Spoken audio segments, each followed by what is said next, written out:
My name is Padre Gonzaga Ongereny Waziwazi, aka Major Muliro.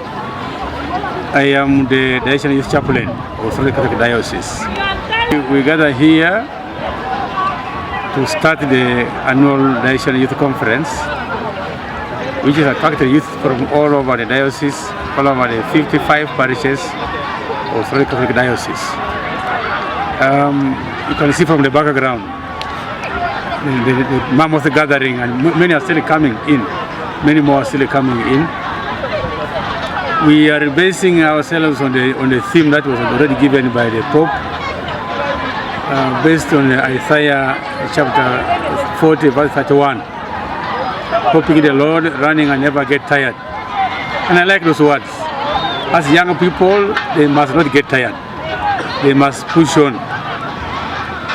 Today, Tuesday, Wednesday, Thursday, Friday, Saturday, we shall be here. We shall be ending on Saturday. Our aim is we want to form a youth who is all around. Remember, they have been at school. Now they are coming home. And some of them are going to be at home for a little bit longer time because of the vacation.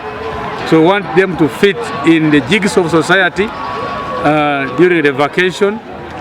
They should find a way to live well and to utilize the vacation period profitably.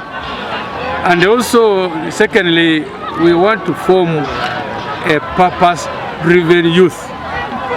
We want youth who are self-reliant, youth who know their faith and must propagate their faith, youth who know about their church and must support their church, youth who know what it means to grow up in a poverty-stricken environment, so that they don't come home to sit, but they come home to do something, to help their parents, but also to help themselves. And as you see, the sunshine is beginning to be very bright and very tough. It means that times ahead are going to be a little bit harder. So we need the people who garner their efforts together with their parents to make sure that life goes on. That's why we want them to be a purpose-driven youth.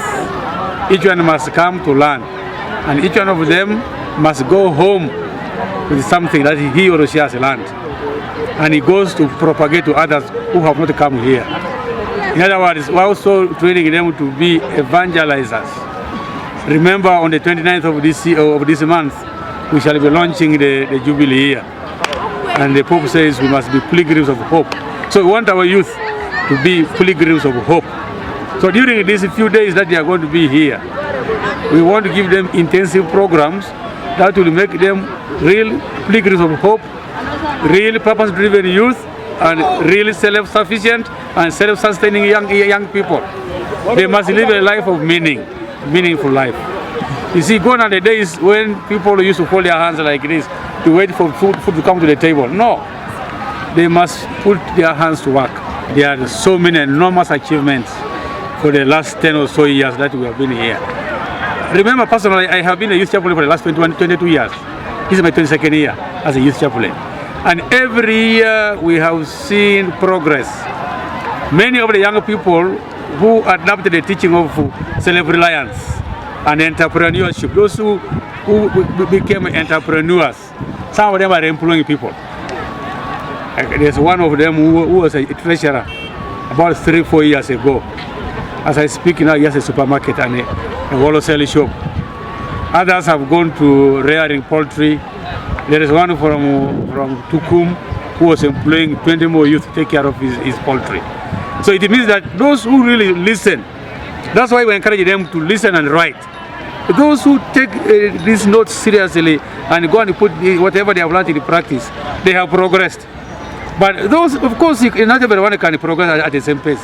There are those who still are mommy's son, mommy's baby, mommy, daddy's son.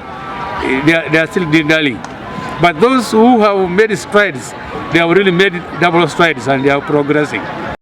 It's going to be a teaching on drug abuse or substance abuse. And it's now actually becoming a global challenge, if not a national challenge. I was reading yesterday a newspaper that there are more muddy people in the country now, especially Butabika. They have admitted almost 1,300, meaning that the rate at which young people are getting mad is higher. So we want to mitigate this madness by teaching them the dangers of substance abuse. You know, most of them think that they are discovering the world, but most of them also are not suffering from what we call substance-induced psychosis. If you see somebody with an unkempt hair, don't think it's style. Some of them are already mad. They call it style, but it's already madness. So most of our younger people, we want them to avoid getting what we call substance-induced psychosis.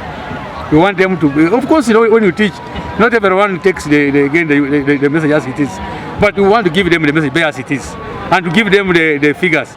And of course, as a diocese, we know that one of the also is that it must be alcohol-free.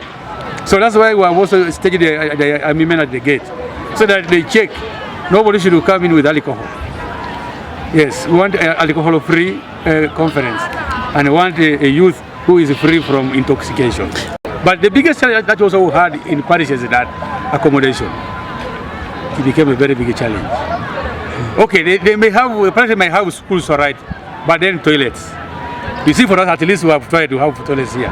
So we discovered that taking this youth, thousands of them to a parish, you have to accommodate all, you know, you must have a cesspool empty here at the end of the week. There must be a cesspool empty here. Otherwise, you leave the parish in trouble. At least for us here, you see behind there, we have tried to sink many pit latrines, and most of them have got 8 stanzas. At least we are trying our best. The parent who has not sent a son or daughter here, you are missing a lot.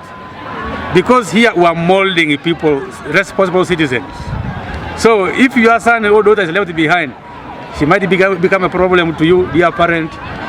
2, we want the people out there to know that when we come here, you don't just come here for a public show. When they come here, they don't go out. Once you enter, up to Saturday. So it means that we are here for serious and intensive activities. 3, people are out there. If you can support us, even just buying gutters or just a tank, it will be good for us to harvest water. We have a roof here, but we need to harvest water. And then, of course, we need a lot of support, logistical support for these gatherings. By day, always, we need that logistical support.